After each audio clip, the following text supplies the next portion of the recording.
In my repeat secondary assessment, I will find a pneumothorax and treat accordingly.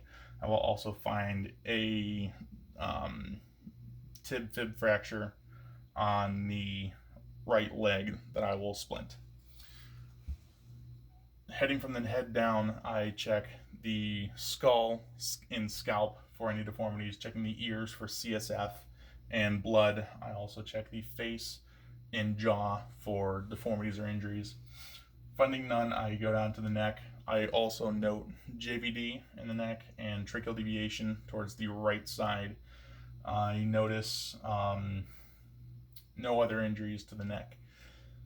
I palpate the chest and auscultate, again noting no sounds, no breath sounds on the left. I diagnose a pneumothorax.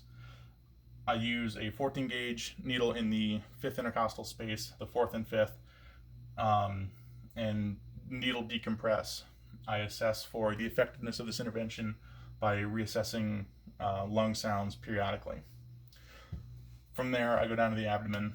I again note no distension, tenderness, rigidity in any of the quadrants.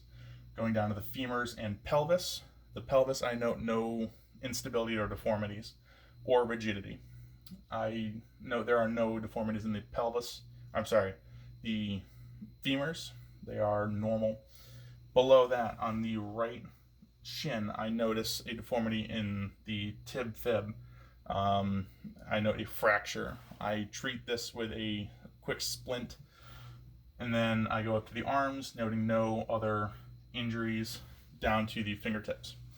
My patient is unconscious. I'm unable to do a pulse motor sensory. He does have pulses on both sides, pulses on both feet as well. I'm unable to assess motor and sensory.